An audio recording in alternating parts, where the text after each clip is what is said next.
آج جو لوگ یہ سمجھ کر کہ جب وقت آئے گا دیکھا جائے گا اپنی عافیت گاہوں میں چھپے بیٹھے ہیں، یاد رکھیں کہ جب مشکل وقت آئے گا نہ آپ باقی رہیں گے نہ آپ کی عافیت گاہیں باقی رہیں گے۔ آپ سی سی ٹی وی فوٹیج نکالیں گے کہ یہ نماز پڑھتا ہے کہ نہیں، رمضان میں آپ سی آئی ڈی لگائیں گے کہ دیکھیے یہ غسل خانے میں جا کے پانی تو نہیں پیتا ہے۔ میرے وطن کے لوگ سبھی بھائی بھائی ہیں، یہ دوریوں کی سیاست کسی کمین کی ہے۔ مردہ حق گوئی و بے باکی، آئین جواں مردہ حق گوئی و بے باکی، اللہ کے شعروں کو آتی نہیں روباہی۔ جناب عمرین محفوظ رحمانی صاحب۔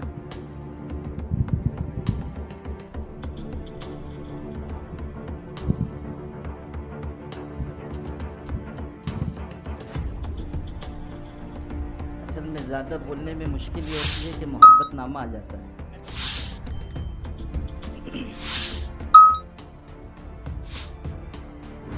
بسم اللہ الرحمن الرحیم وبہ نستعین والصلاة والسلام علی النبی الامین محمد وآلہ وصحبہ اجمعین، اما بعد۔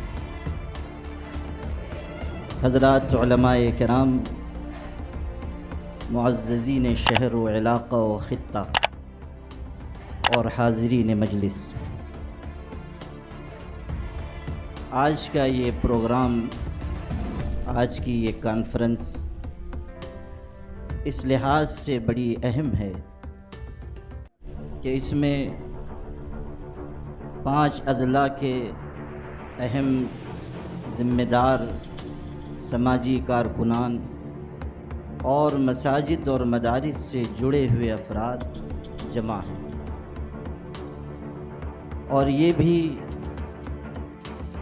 بڑی اہم بات ہے کہ ایسی قانونی اور خشک باتیں اتنے دھیان، توجہ اور اہمیت کے ساتھ لوگ سن رہے ہیں۔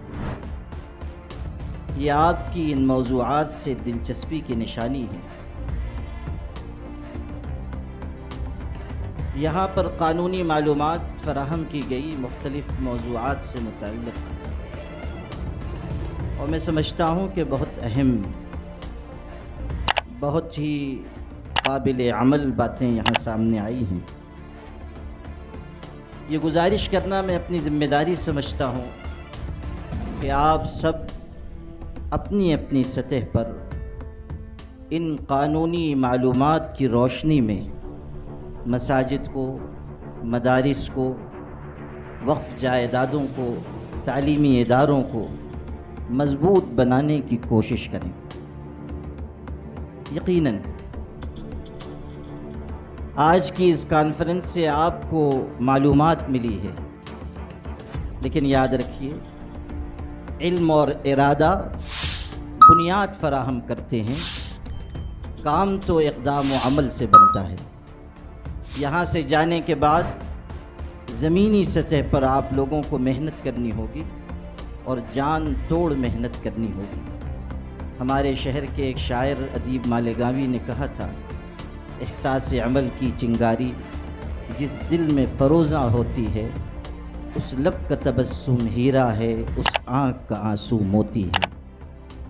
تو اقدام و عمل کی راہ پر ہم کو اور آپ کو چلنا ہوگا تاکہ اس ملک میں ہم عزت کے ساتھ سر اٹھا کر جی سکیں۔ یقیناً حالات مشکل ہیں، لیکن اس بات کو ذہن میں رکھیے کہ مسائل چاہے جتنے پیچیدہ ہوں، قانونی ہوں یا لا قانونی ہوں، اگر ہم عزم اور ہمت کے ساتھ آگے بڑھیں گے تو کوئی مسئلہ ایسا نہیں ہے جو حل نہ ہو سکے۔ کہنے والے نے کہا تھا، مسائل کیسے بھی ہوں تا قیامت رہ نہیں سکتے، یہ ظالم ظلم کی بن کر علامت رہ نہیں سکتے۔ جن کا عزم ہے کہ ہم کو چین سے جینے نہیں دیں گے، وہ جان لیں کہ خود بھی سلامت رہ نہیں سکتے۔ حضرات گرامی، یہاں قانونی باتیں عرض کی گئی ہیں اور یہ بہت اہم ہیں۔ ان کو پھیلانا، پہنچانا، لوگوں تک ان کی ترسیل ضروری ہے، لیکن یہ بھی نہ بھولیے کہ مسئلہ اس ملک میں صرف قانون کا نہیں ہے، لا قانونیت کا بھی ہے۔ قانون کا جو مسئلہ ہوگا آپ کاغذات کی بنیاد پر، آپ قانون کی بنیاد پر، آپ ڈاکومنٹ کی بنیاد پر اس کو حل کر سکیں گے، لیکن جہاں لوگ اور وہ لوگ جو قانون کے حفاظت کا دعویٰ کرتے ہیں اگر وہی لا قانونیت کی راہ پر چلنے لگے تو اس وقت آپ کے لیے لاہ عمل اور حکمت عملی یہ ہونی چاہیے کہ بجائے عافیت گاہوں کی تلاش کرنے کے آپ جرأت و ہمت اور عزم و عزیمت کے ساتھ اس لا قانونیت کا راستہ روکیے۔ ہمیشہ یاد رکھیے، جو قوم اپنے حق کے لیے آواز نہیں اٹھاتی ہے وہ ہمیشہ لاشیں اٹھایا کرتی ہے۔ اگر ہم اپنے حق کے لیے آواز نہیں اٹھائیں گے اور کاسے گدائی لے کر در در پر جائیں گے، کوئی ہمارا پرسان حال نہیں ہوگا۔ آج حالت یہ ہے کہ ابھی وقف ایکٹ 2025 زمینی سطح پر نافذ نہیں ہوا، لیکن اسی قانون کو بنیاد بنا کر مدارس پر کارروائی، مساجد پر کارروائی جاری ہے۔ جب سپریم کورٹ میں سنوائی چل رہی ہے تو یہ جو کارروائی ہے یہ قانون ہے یا لا قانونیت، اس کا فیصلہ کرنا ہوگا، اور یہ بھی سمجھنا ہوگا کہ میدان میں شکست کھا جانا یہ کوئی بڑی بات نہیں ہے، لیکن کسی قوم کا شکست حوصلہ ہو جانا یہ خطرناک چیز ہے۔ ابھی میں گیا ہوا تھا یو پی، معلوم ہوا کہ صرف ایک ضلع میں عید کے بعد سے لے کر بقرعید سے پہلے تک 2 مہینے کی مدت میں 25 مدارس پر بلڈوزر چلا دیا گیا۔ اور دردناک بات جو آپ کو سنانی ہے وہ یہ کہ 2 مدرسے ایسے کہ جہاں قانونی نوٹس دی گئی اور وہ لوگ مدرسہ چلانے والے اتنے خوف زدہ ہوئے کہ لوگ کیا ان کا مدرسہ توڑتے، انہوں نے اپنے ہاتھ سے مدرسے کو منہدم کر دیا۔ ابھی یہاں پونا کی بات ہو رہی تھی، پونا میں حاضر ہوا، وہاں کی مضافات کی 2 آبادیوں میں اسی طرح کا خوف کا ماحول بنایا گیا اور 2 مسجدوں کو مسلمانوں نے اپنے ہاتھ سے شہید کر دیا۔ یہ سچائی ہے جس کا ہم انکار نہیں کر سکتے، اور ہمیں اس وقت جہاں قانونی اعتبار سے اپنے آپ کو مضبوط اور مستحکم بنانے کی بات کرنی چاہیے، اسی کے ساتھ ساتھ ہمیں یہ بات بھی کہنی چاہیے کہ مسلمان پست حوصلہ نہ ہو، مسلمان اپنے آپ کو خوف و ہراس کے ماحول کا شکار بنا کر لوگوں کے آگے سر جھکانے والے نہ بنے۔ مرد حق باطل سے ہرگز خوف کھا سکتا نہیں، سر کٹا سکتا ہے لیکن سر جھکا سکتا نہیں۔ ہم ان کی اولاد نہیں ہیں جنہوں نے انگریزوں کی جیل کے ڈر سے معافی نامے داخل کر کے اپنے آپ کو خلاصی نجات اور چھٹکارے کی راہ پر رکھا۔ ہم ان کی اولاد ہیں، ہم حضرت حسین رضی اللہ عنہ کے نام لیوا ہیں کہ جو سر کٹا سکتے ہیں لیکن سر نہیں جھکا سکتے۔ یہ تاریخ ہمیں یاد رکھنی ہوگی اور اپنی قوم کو بار بار یاد دلانی ہوگی۔ یہاں بہت سارے مسائل پر قانونی بات ہوئی، وقت پر بھی بات کی گئی، میرے آنے سے پہلے بھی اس موضوع پر گفتگو ہوئی ہوگی۔ اس وقت وقف ایکٹ 2025 سب سے زیادہ سنگین مسئلہ ہے۔ پہلے یہ ہوتا تھا کہ کوئی ایک قانون لایا گیا، کوئی ایک چیز اس سے متاثر ہوئی، لیکن یہ وقف ایکٹ ایسا ہے کہ ایک قانون ہے جو 10 جگہ ہمیں متاثر کر رہا ہے اور پریشان کر رہا ہے۔ یہ نہ سمجھیے کہ 2-4 ایکڑ زمین کا معاملہ ہے یا 200-400 ایکڑ زمین کا معاملہ ہے۔ یہ وقف ایکٹ 2025 ایسا خطرناک ہے کہ اس کے نافذ العمل ہونے کے بعد مسجد، مدرسہ، قبرستان، عیدگاہ، یتیم خانے، عاشور خانے، درگاہیں، خانقاہیں، ہمارے تعلیمی، سماجی، رفاہی ادارے سب معرض خطر میں آ جائیں گے۔ آج جو لوگ یہ سمجھ کر کہ جب وقت آئے گا دیکھا جائے گا اپنی عافیت گاہوں میں چھپے بیٹھے ہیں، یاد رکھیں کہ جب مشکل وقت آئے گا نہ آپ باقی رہیں گے، نہ آپ کی عافیت گاہیں باقی رہیں گے۔ آپ کو آج میدان عمل میں اترنا پڑے گا۔ شتر مرغ کی طرح اگر ہم ریت میں سر چھپا لیں اور سمجھیں کہ طوفان نہیں آیا ہے، اس سے بڑی خوش فہمی اور کوئی نہیں ہو سکتی۔ وقف ایکٹ مذہب کے خلاف ہے، وقف ایکٹ دستور کے خلاف ہے۔ ہم یہ نہیں کہہ رہے ہیں کہ صرف مسلمانوں کے خلاف ہے، یہ وقف کا قانون دستور کے بھی خلاف ہے۔ کیا ہمارا دستور یہ نہیں کہتا کہ کسی بھی انسان کو کسی مذہب پر چلنے کی، اس کی تبلیغ اور نشر و اشاعت کی آزادی ہے؟ کیا ہمارے دستور میں یہ نہیں ہے کہ کسی بھی شخص کے ساتھ مذہب کی بنیاد پر، رنگ کی بنیاد پر، نسل کی بنیاد پر کوئی تفریق نہیں کی جا سکتی؟ لیکن اس قانون کے ذریعے تفریق کی جا رہی ہے، اس قانون کے ذریعے مذہب میں مداخلت ہے۔ ایک ہمارے منسٹر نے ایک پارلیمنٹ میں کہہ دیا کہ وقف کا معاملہ دھارمک نہیں ہے، یہ مینجمنٹ کا معاملہ ہے۔ کیسے مینجمنٹ کا معاملہ ہے؟ وقف خالص مذہبی اور شرعی چیز ہے۔ ہاں، وقف بورڈ مینجمنٹ کا معاملہ ہے، وقف ایکٹ جو بنایا گیا ہے وہ مینجمنٹ کا معاملہ ہے، وہ کنٹرول کرنے کے لیے ہے، لیکن وقف کا معاملہ تو خالص مذہبی ہے اور اس میں مداخلت ہو رہی ہے۔ آپ کہہ رہے ہیں کہ کوئی وقف کرنے والا ہوگا جب تک وہ 5 سال کا پریکٹسنگ مسلمان نہ ہو وقف نہیں کر سکتا۔ پریکٹسنگ مسلمان کی شرط لگائی گئی ہے۔ ہمارے سب ماہرین قانون ہیں، میں ان سے پوچھنا چاہوں گا کہ یہ پریکٹسنگ مسلمان کی ڈیفینیشن ذرا بتا دیجیے، یہ بتا دیں یا کلکٹر بتا دیں یا جج حضرات بتا دیں کہ اس کا کیا مطلب ہے۔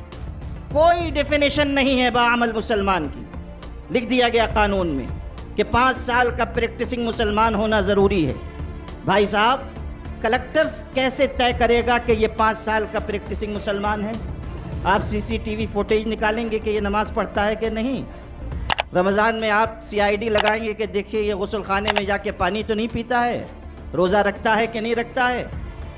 کیسے آپ طے کریں گے کہ یہ باعمل مسلمان ہے؟ سمجھیے اس کو، یہ قید اس لیے لگائی گئی کہ کل جب آپ جائیں گے کہ مجھے مسجد کے لیے زمین دینی ہے، کلکٹر کہے گا ثابت کیجئے کہ آپ 5 سال کے باعمل مسلمان ہیں، اور وہ بیچارہ پریشان، کلکٹر کہہ دے گا یہ 5 سال کا باعمل مسلمان نہیں ہے، وقف نہیں کر سکتا ہے۔ مسجد کی راہ رک گئی، مدرسے کی راہ رک گئی۔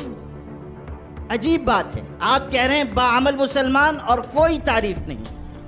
پتہ نہیں کیسے لوگوں کے مشورے سے یہ قانون بنایا گیا ہے، میں تو نہیں سمجھ پا رہا ہوں۔ ایک طرف کہہ رہے ہیں غیر مسلم وقف نہیں کر سکتا، اسی قانون میں ہے غیر مسلم وقف نہیں کر سکتا، پھر آپ کہہ رہے ہیں کہ وقف بورڈ میں 11 میں سے 7 لوگ غیر مسلم ممبر ہوں، وقف سینٹرل کونسل میں 21 میں سے تقریباً 13 غیر مسلم ممبر ہوں۔ واہ بھائی واہ، 1995 کا قانون تھا، اس میں غیر مسلم وقف کر سکتا تھا، اور جتنی زمینیں دی ہیں غیر مسلم راجاؤں نے وہ سب وقف کی زمینیں وقف مانی گئیں۔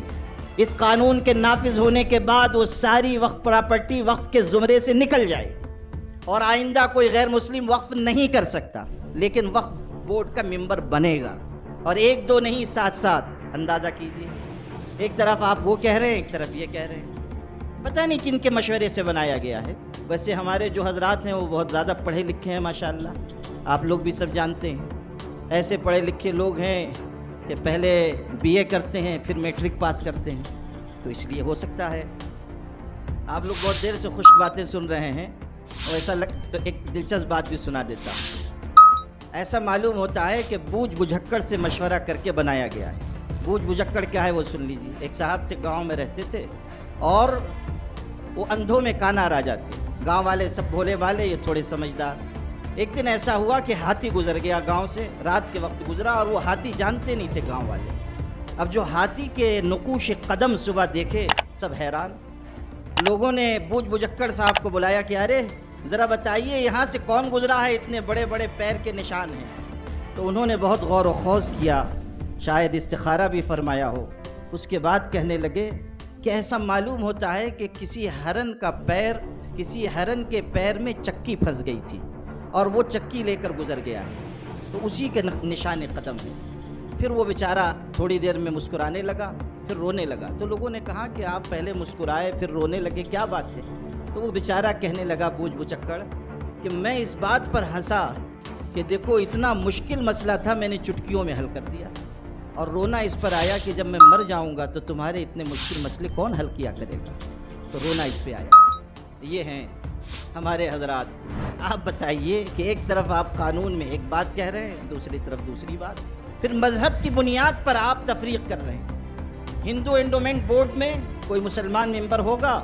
سپریم کورٹ نے سوال کیا ہے۔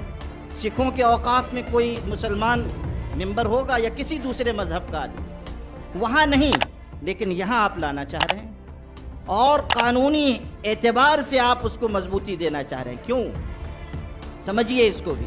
کئی نشانے لگائے جا رہے ہیں، اور ان میں سے ایک نشانہ یہ بھی ہے کہ مزید دوریاں پیدا کی جائیں، مزید فاصلے پیدا کیے جائیں، لوگوں کو ایک دوسرے سے بیزار کیا جائے، نفرت کی آبیاری کی جائے۔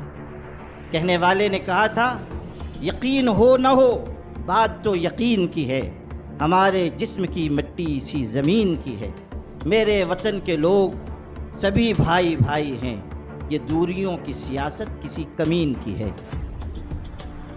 یہ جو فاصلے بڑھائے جا رہے ہیں اور کوشش کی جا رہی ہے کہ ایک دوسرے کے مقابل لا کر کھڑا کیا جائے، اس سے ہمارے ملک کا نقصان ہوگا۔ میں کہتا ہوں کہ ہمارے ہندو بھائی، ہمارے سکھ عیسائی بھائی سب ہمارے اپنے ہیں، اور ہم سب کو یکجٹ ہو کر جینا چاہیے۔ یہ ملک سب کا ہے، اور سب کو ایک ساتھ لے کر ہم آگے بڑھیں گے تب یہ ملک ترقی کر سکے گا۔ کوئی فاصلہ نہ ہو، کوئی دوری نہ ہو، کوئی نفرت نہ ہو۔ نفرت خاندانوں کو بھی توڑتی ہے اور ملکوں کو بھی توڑ دیا کرتی ہے۔ ہمیں محبت کا پیغام عام کرنا چاہیے۔ یہ بات ہم سب کو پوری قوت سے کہنی چاہیے کہ وقف جائیدادوں کے نام پر تفریق پیدا کی جا رہی ہے۔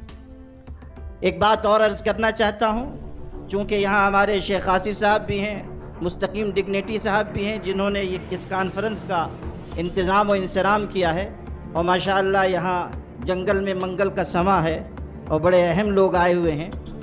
میں عرض کرنا چاہتا ہوں کہ جہاں آپ حضرات نے ان 5 اضلاع کے لوگوں کو بلایا ہے، یہ ایک اچھی کامیاب کوشش ہے، لیکن مسئلہ ہماری پوری ریاست کا ہے۔ تو آپسی مشورے سے کم از کم ہم ماہرین قانون اور وکلاء کا ایک ایسا گروپ تشکیل دیں، ایک ایسی جماعت بنائیں کہ جہاں کہیں کسی مسجد یا مدرسے پر کوئی آنچ آئے، کوئی قانونی مسئلہ ہو، وہ رجوع کریں، اور وہ وکلاء اس میں قانونی معلومات بھی فراہم کریں، اور اگر ممکن ہو تو کیس بھی لڑیں۔ بہت مرتبہ ایسا ہو رہا ہے کہ علاقائی مسئلہ صرف اس وجہ سے پیچیدہ ہو جا رہا ہے کہ وہاں کے لوگ قانونی معلومات نہیں رکھتے یا ان کے اندر جذبہ نہیں ہے۔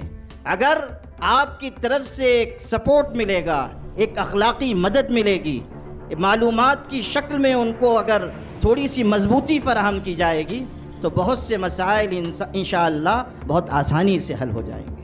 تو اس لیے میں گزارش کرتا ہوں کہ آج کی اس کانفرنس کے ذریعے صرف 5 اضلاع نہیں، ریاستی سطح پر ایک فیصلہ کیجیے۔ کوئی ایک ہیلپ لائن نمبر جاری کر دیجیے کہ اس ہیلپ لائن نمبر سے رابطہ کیجیے، اپنا مسئلہ بتائیے، ہم آپ کو جواب دیں گے۔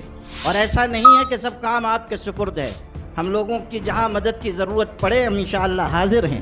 یہ آپ کا مسئلہ نہیں ہے، یہ پوری ملت کا مسئلہ ہے، یہ ہماری پوری ریاست، ہمارے پورے ملک کا مسئلہ ہے، اور ہم سب کو اس وقت سیاسی، جماعتی، مسلکی، ذات پات اور برادری کی تمام تفریق سے اوپر اٹھ کر ملت واحدہ بن کر اس دشواری کا مقابلہ کرنا چاہیے، اور یہ پیغام دینا چاہیے کہ ہماری آپس کی جو دوری ہے وہ کسی بنیاد پر ہو، چاہے وہ باقی رہے یا ختم ہو جائے، لیکن اللہ کے نام پر اور حضرت نبی کریم صلی اللہ علیہ وسلم کی مبارک نسبت پر ہم سب ایک ہیں، ایک تھے، ایک ہیں اور ایک رہیں گے انشاءاللہ۔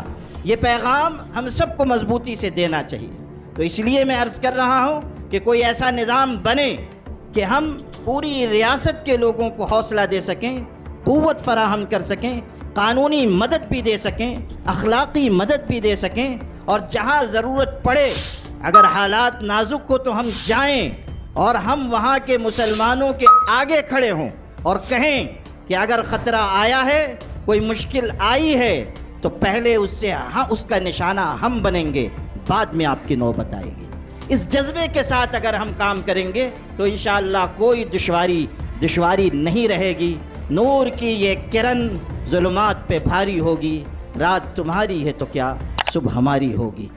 میں شکر گزار ہوں جناب شیخ آصف صاحب کا اور جناب مستقیم صاحب کا اور جناب اکرم الجبار صاحب، عبدالکریم سالار صاحب اور ماشاءاللہ پوری جماعت یہاں دانشوران قوم و ملت کی جمع ہے.